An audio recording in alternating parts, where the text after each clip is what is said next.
Si je te répondrais de manière, simpliste et bêtement, je te dirais qu'il faut gagner tous les matchs dans les compétitions, surtout quand tu as un grand effectif, de cette qualité avec les derniers, résultats, qu'il y a eu ces derniers temps.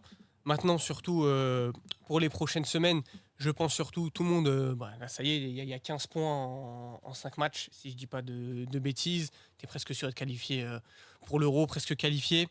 Là, c'est dans les derniers mois d'effectuer les derniers ajustements, notamment par rapport aux 11 types, parce que tu as encore quelques incertitudes, tu as une concurrence, même si c'est bien d'avoir cette concurrence avec... tu as un groupe actuellement de 16-17 joueurs qui peuvent jouer, et si l'un remplace l'autre, la qualité de l'effectif ne change pas. Ça veut dire, un coup tu peux mettre Giroud, et tu peux mettre un coup Kolo Muani, ça change pas, c'est deux profils différents, deux potentiels titulaires, qui t'apportent deux choses différentes. Pareil avec Coman et Dembélé.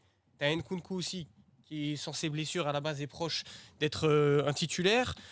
Faut voir ce qu'on peut faire. Tu as au milieu, avec Rabiot et Chouameni Griezmann, qui est encore.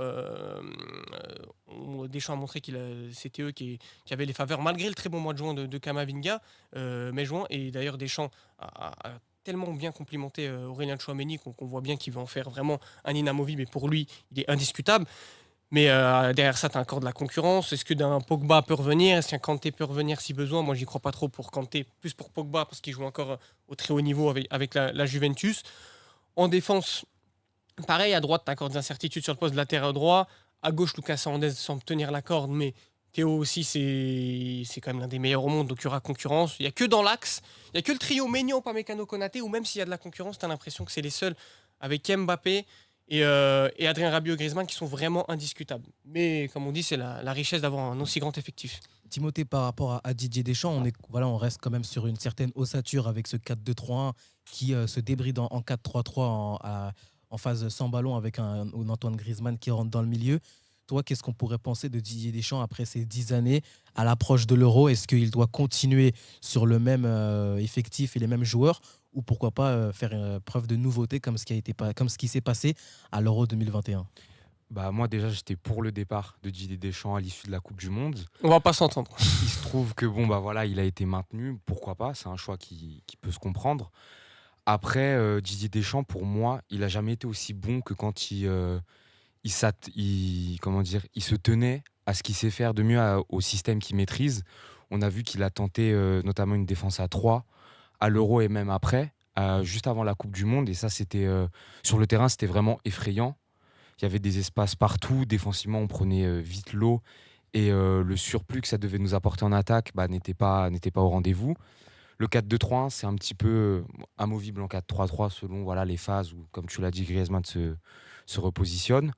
Le 4-2-3-1, c'est son schéma préférentiel. C'est dans ce schéma-là qu'on a fait nos meilleurs résultats, notamment en 2018 et même déjà en 2016. Je pense que à l'approche de grands rendez-vous comme ce qu'est l'Euro, il ne faut pas chercher à trouver la recette miracle. Il faut rester et s'inscrire dans la continuité de ce qui nous a déjà réussi. Et au niveau de l'effectif, c'est assez incertain pour quelques postes, mais comme l'a dit Yasser, je pense que l'ossature, elle va pas bouger. Tu as un contingent de 16, 17, peut-être un peu plus, un peu moins de joueurs qui normalement seront là, sauf évidemment blessure ou saison vraiment catastrophique. Un Pogba, un Kanté au milieu peut éventuellement faire son retour, mais pour les deux, même si c'est pour des raisons différentes, ça peut être compliqué. Pogba, il faut quand même qu'il retrouve un certain rythme, et Kanté, ça semble un petit peu compromis vu qu'il a quitté le football européen. En attaque, à voir, parce que Nkunku, s'il est disponible et à 100%, je pense qu'il sera à l'Euro, peut-être même titulaire. Mais on n'est jamais à l'abri d'une blessure ou même d'une rechute pendant la compétition, et ça aussi, il faudra le gérer pour Didier Deschamps. Giroud, pour l'instant, il semble toujours en place, mais il va falloir commencer à penser à après lui ce qui vient. On a Kolo Muani, comme tu l'as dit, mais c'est un profil totalement différent, donc tu changerais peut-être d'animation. Mais pour l'instant, je pense qu'il faut vraiment que Deschamps s'attelle à garder ce qui lui a déjà réussi, aussi bien au niveau du schéma tactique et des instructions qu'au niveau des joueurs sélectionnés. Pour continuer avec toi, Timothée, il y a Erwin qui a dit l'ossature ne bougera pas sauf s'il y a des blessures. Pour Pogba, il doit s'acheter un physique afin de revenir à un certain niveau. Est-ce que toi, tu crois au retour potentiel de Paul Pogba en équipe de France? J'ai envie d'y croire parce qu'on l'a très bien vu, surtout en équipe de France sur les dernières années. C'est un joueur qui, quand il est mis dans de bonnes dispositions, ce qui n'était pas le cas à Manchester United, à mon grand regret, quand il est mis dans de bonnes conditions, avec les bons partenaires, dans le bon système, c'est un joueur qui est exceptionnel. C'est un joueur qui éclabousse la pelouse de son talent et qui pourrait jouer dans n'importe quelle équipe. Quand il est dans un bon jour, il change les matchs à lui tout seul. Malheureusement, ça fait 1 an et demi, bientôt 2 ans que Pogba, c'est l'infirmerie. Je rejoue 2 3 matchs, j'arrive pas à enchaîner. Et c'est une vraie perte. C'est une vraie perte pour l'équipe de France qu'on a quand même réussi à pallier avec des renforts comme Tchouaméni, Kamavinga, puis l'ossature collective qui a permis de ne pas nous faire pâtir de cette absence-là. Mais j'y crois pas trop. J'y crois pas trop. C'est un joueur qui a du mal à enchaîner les saisons de qualité depuis bien longtemps, puisque même son passage à United dans l'ensemble était assez Mitigé. moyen, Mm. assez moyen, Mitigé, mitigé. Ouais, il y a eu des bonnes phases, d'autres moins bonnes, et malheureusement beaucoup plus souvent. À la Juve, au final, on peut même pas en juger parce que on n'a pas vu ce que ça donnait. Il n'a Même pas pas joué de la saison. il a même pas enchaîné 10 matchs depuis qu'il est revenu l'été dernier, donc très compliqué pour Pogba. Si j'étais Deschamps, je tablerais pas dessus. Moha, par rapport à la Coupe du Monde 2022, on a eu un effectif qui a été totalement chamboulé et même remanié avec les nombreuses blessures qui sont survenues et ce qui a pu entamer le début d'une nouvelle ère avec l'équipe de France. Toi, concrètement, pour les Bleus, qu'est-ce que tu attends de cet effectif? Je n'attends pas non plus, je n'attends pas à ce que l'équipe de France soit non plus le favori ultime de la compétition. Mais si on se tient là actuellement et qu'on fait le bilan des autres grosses nations européennes, on va voir qu'à part Southgate et l'Angleterre, qui peut actuellement vraiment rivaliser avec l'équipe de France? Et encore l'Angleterre. Et encore l'Angleterre. Bon, après, moi, je suis quand même un des partisans qui disait que lors du match France-Angleterre à la Coupe du Monde, l'Angleterre devait passer. Oui, mais ça, c'est ça le problème. C'est qu'aujourd'hui, je pense que la Coupe du Monde 2022, excuse-moi de t'avoir coupé, Mohamed, mais la Coupe du Monde 2022, elle a fait se rendre compte, les gens aujourd'hui, depuis la Coupe du Monde 2022, ont fait leur deuil du jeu sous Didier Deschamps parce qu'ils se sont rendus compte que si c'est toujours le même schéma, le même scénario, c'est que c'est comme ça. Si tu passes comme ça contre l'Angleterre, contre la Belgique, contre l'Allemagne en 2016, contre le Maroc encore, Que tu gagnes avec ça. c'est que c'est comme ça. C'est que c'est C'est ta cette manière de stratégie jouer, qui c'est est cette pas. Ça manière veut de dire, jouer qui marche. tu vois, moi j'avais dit ça lors de France-Allemagne en 2016, une fois, ok. Maintenant, si c'est chaque année la même chose, je peux pas dire chaque année, oh, l'équipe en face, a mérité de passer, c'est que tu as été plus fort, ta stratégie elle est plus maligne, et c'est comme ça. Après, chacun son point de vue sur cette question. Maintenant, moi, par exemple, si je fais le parallèle avec ma sélection qui est l'Égypte, qui jouait d'une manière plus ou moins similaire lors des dernières Coupes d'Afrique, on n'a jamais vraiment gagné la Coupe d'Afrique. Et c'est peut-être pour certaines questions, pour certaines choses comme les points qu'on révoque souvent avec Didier Deschamps, c'est l'animation offensive. Qu'est-ce que tu es capable de faire avec le ballon quand c'est toi qui es censé dominer l'adversaire? Et ça, le problème, c'est que quand je regarde l'équipe de France lors des phases de qualification, même face à des adversaires qui sont largement à leur portée, ça reste quand même pas très convaincant avec le ballon. Et c'est un débat justement, je me rappelle fin 2020, après le match contre le Portugal en Nation League, ils ont gagné 1-0, c'était Kanté qui avait marqué en plus. Et les débats qui ressortaient, même sur à peu près tous les médias, c'est qu'en fait cette équipe, c'est une équipe de grands matchs. Ça veut dire que c'est une équipe qui est faite pour les équipes qui justement en face vont un peu plus la dominer, pour le combat. Dans les petits matchs, c'est sûr que c'est compliqué parce que c'est pas une équipe qui est habituée à faire le jeu.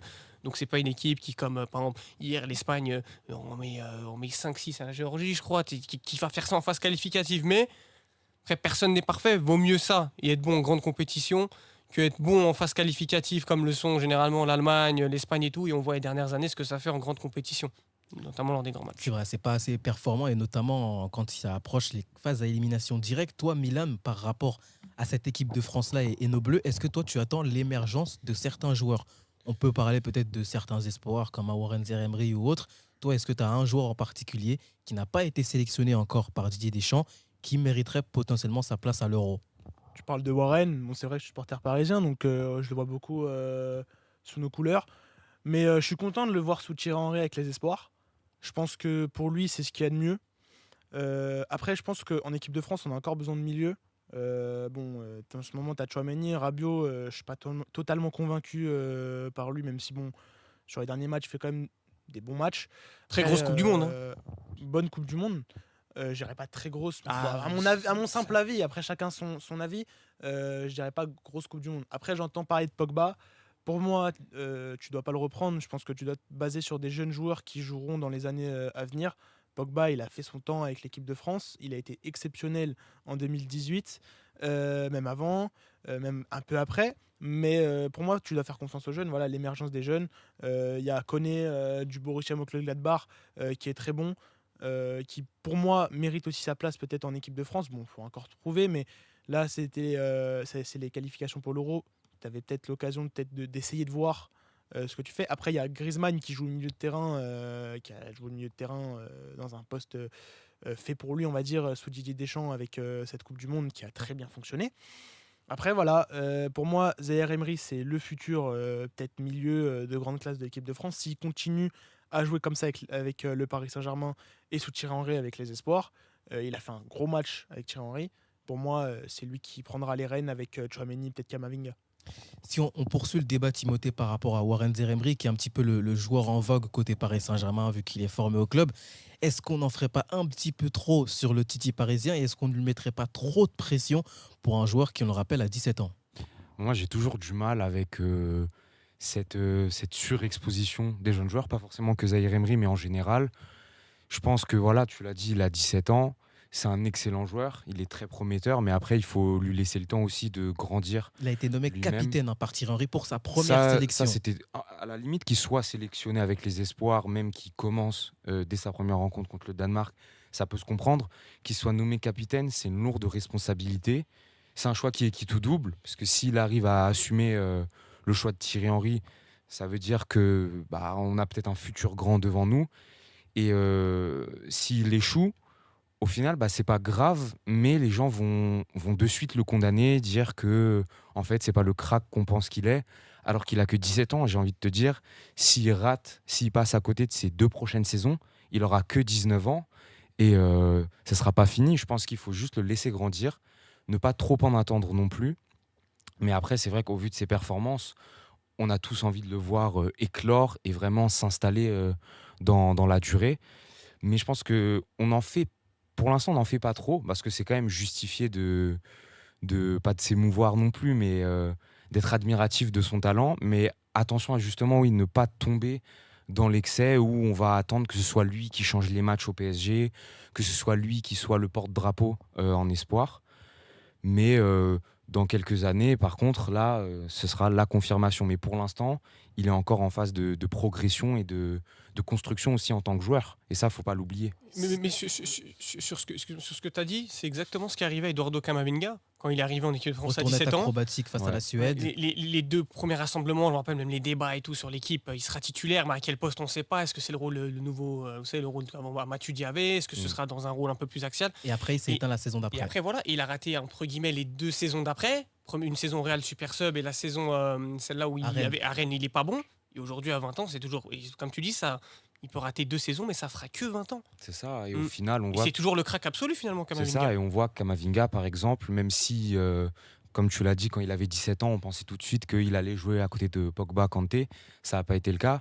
Et on voit que finalement, après un petit passage à vide, au final, voilà, quand on l'a laissé un petit peu tranquille, un petit peu de côté pour que justement il fasse ses gammes, il a mûri. Et aujourd'hui, je pense que pour rien au monde, Ancelotti ne s'en passerait au Real, ou même Deschamps. Bon, après, Kamavinga n'est pas titulaire, mais je pense que pour Deschamps, ça fait pas de doute que Kamavinga est un membre régulier du groupe des 23.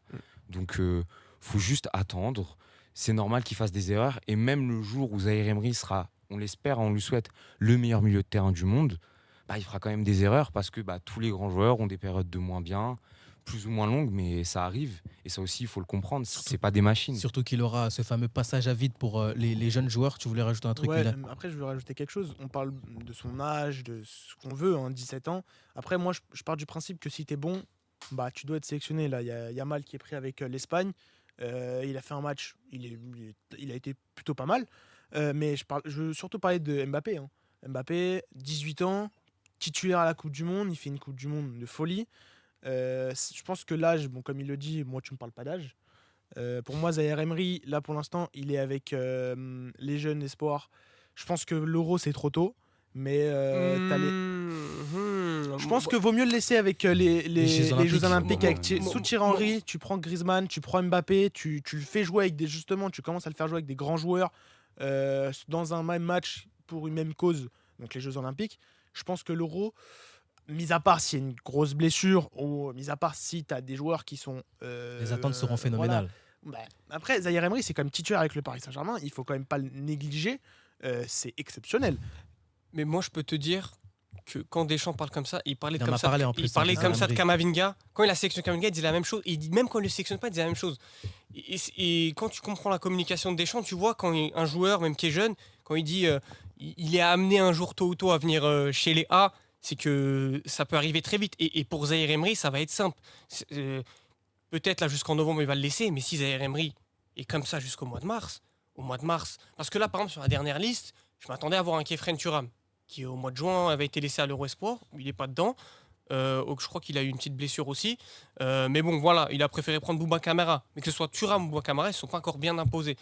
Donc, il y aura de la place. Et si Zaïre Emery continue comme ça, mais il fera l'Euro, mais avec certitude. Et au mois de mars, Il sera fera majeur pas en de doute, plus. il Sur sera ça, appelé. je suis d'accord avec toi. Mais est-ce que selon toi, c'est une bonne idée de le prendre à l'Euro Bah, pour lui. Enfin, pour bah, lui. bah, après, on vit là, t'as parlé de l'ami. Aujourd'hui, tous les joueurs, quand ils ont le talent, ils arrivent vite, tout se passe très vite pour eux. Alors pourquoi si Warren Zaïre Emery fait 6-7 mois, et plus la deuxième partie de saison dernière notamment, et il est bon avec les espoirs, et il est bon au PSG au très très haut niveau, et qu'au mois de mars tu le testes en équipe de France, au mois de novembre s'il y a des blessures avant, il peut peut-être être appelé, et qu'il est bon, pourquoi tu le prendrais pas pour l'Euro? Comme Mbappé a été appelé à 17 ans, et après il a joué la Coupe du Monde, on a vu ce que ça a donné, même si ce serait pas pour un rôle de titulaire pour Warren Zaïre Emery, même si d'ici là, beaucoup de choses peuvent se passer. Pour en rajouter sur Warren Zaïre Emery, de toute façon, va y avoir un premier test. Ça va être la phase de poule du PSG en Ligue des Champions. Là, il va vraiment se mesurer de manière continue sur les 3 premiers mois de l'année. Dans 10 jours. Dans 10 jours, face à Dortmund, puis face à Milan, Newcastle, il va vraiment se mesurer à des équipes de très haut niveau. Il l'a déjà fait, mais là, il va le faire de manière continue. Et Et avec plus de pression, parce qu'il C'est avait... sous un autre poste. Face au Bayern, c'était sous un autre poste. Il C'est était ça, piston. Il était piston droit et il a quand même fait de bonnes choses. Là, il sera titulaire au milieu. On sait que, par exemple, Milan ou même Newcastle, Newcastle c'est surtout. surtout Newcastle, c'est des écuries qui ont un très très gros milieu de terrain. Tu vois, tu le mets face à un Sandro Tonali, là tout de suite, Guimarães, même Joe Linton ou un Sean Longstaff s'il entre, qui est Ou pas dégueu. le récemment Tijani Reinders de Milan, Loftus-Cheek. Voilà, peut-être d'autres à venir qui vont éclore d'ici là. Là, tu vas voir ce que ça donne dans des confrontations à très gros enjeux. De toute façon, je pense que si Zaïre Emery il est pris à l'Euro, ce ne sera pas pour être titulaire, ce sera justement pour parachever sa formation et sa construction en tant que jeune joueur. Et ce serait bénéfique. Après, c'est sûr que si tu lui donnes les clés du camion, tu lui dis en septembre 2023, tu es chez les Espoirs, en juin Capitaine. 2024, tu es titulaire à l'Euro, c'est sûr que le gap, il peut être impressionnant et c'est là qu'il peut se prendre les pieds dans le tapis. Mais si tu l'intègres progressivement au groupe chez les A, c'est pas forcément un mauvais move. Moi aussi, dit comme ça, là, à chaud, je serais plus d'avis pour qu'il reste avec les Espoirs, qu'il fasse une vraie compétition avec les Espoirs, donc à savoir les JO, et qu'ensuite, il se mesure progressivement au groupe pro chez les A. Mais si Deschamps l'appelle pour blessure ou parce que c'est l'hécatombe au milieu, comme c'est le cas depuis quelques temps malheureusement, c'est un choix qui peut se comprendre. Il faut pas oublier en plus que même si Deschamps ne voulait pas le faire, et la dernière Coupe du Monde, il a dû le faire parce que Il n'avait pas le choix. il n'avait pas le choix, peut-être la liste ce sera encore jusqu'à 26. Et donc Jamais. ça laisse encore de la place pour rajouter. Si la liste elle est à 26, même à 24, 25, on peut penser que par exemple comme Kolo Muani qui était absolument pas dans les petits papiers, qu'il arrive comme ça. Quelque grâce chose à aussi qu'il un faudra concours de noter, circonstances. même si c'est quelque chose qui est anecdotique, il y a aussi la pré-liste de 30-40 joueurs. Mm. Et si jamais un Warren Zaïre Emery venait à être inscrit dans cette pré-liste-là, ça enverra un message aux jeunes joueurs du PSG. Mais après, on parle pas assez, je pense aussi. Enfin, il est titulaire au Paris Saint-Germain. Paris, aujourd'hui, il y a beaucoup de Français. Enfin, on a ramené des Français au mercato. Tu vas jouer avec Kolo Muani, Dembélé, Mbappé. Hernandez, Mbappé. Tu vas jouer avec beaucoup de Français, Kipembe, qui potentiellement vont être sélectionnés avec l'équipe de France. Pour lui, ça peut jouer aussi. Un collectif qui joue ensemble et qui joue bien ensemble avec le Paris Saint-Germain. Si Didier Deschamps il se dit eux, ils jouent bien collectivement, ils sont bons ensemble avec le Paris Saint-Germain. il prendra sûrement Zaïre Emery. Et en plus, il y a des signes qui ne trompent pas. On sait que Didier Deschamps, il avait une très bonne relation avec Sylvain Ripoll. Et la plupart des jeunes, ils sont tous passés par lui. Ils ont beaucoup discuté avant de les sélectionner. Bon, aujourd'hui, il a déjà de base une très bonne relation avec Thierry Henry. Et Thierry Henry est fan de Warren Zaïre Emery, donc ils vont en parler. Et Warren Zaïre Emery, il lui donne déjà le brassard de capitaine alors qu'il est déjà surclassé. C'est un 2005, j'ai pas de bêtises. Là, il est avec les 2002, 2006 même. Encore Voilà, pire. j'ai voulu. Voilà, donc 2006. Il a même pas encore son bac. Donc ça veut dire qu'il est déjà mature. Thierry Henry avait dit aussi en conférence de presse qu'il impressionne, c'est qu'à son âge physiquement, il est déjà prêt. Ah, c'est très fort physiquement, on l'a déjà vu. Et en plus, parce que être un jeune, bon joueur et tout ça, il y en a plein, des cracks surtout dans notre pays. Mais en plus qu'à cette maturité-là, qui tu peux donner déjà un brassard de capitaine et que tu es déjà en avance physiquement, Deschamps, ça va rapidement lui taper dans l'œil. Après, c'est la quelque Ligue 1, chose ça qu'il aide. a- hein. Ouais, la Ligue C'est 1, quelque ça chose aide qu'il a beaucoup envie aussi. Il a envie d'être aussi le capitaine du Paris Saint-Germain dans les années à venir. Mais pour revenir sur le débat de l'émergence, est-ce que, à part Warren Zaïre Emery, vous attendez l'émergence d'autres joueurs pour venir toquer à la porte de l'équipe de France? Bah, franchement, actuellement, c'est un peu compliqué. Quand je regarde, là, je regarde pas la liste des espoirs actuels parce que c'est la nouvelle génération. Et d'ailleurs, il y en a même. Je savais pas, je pensais qu'un Lucas Chevalier, par exemple, était encore éligible. Kaloulou, peut-être? Bah, un Kaloulou, même si là, il fait la meilleure saison à Milan.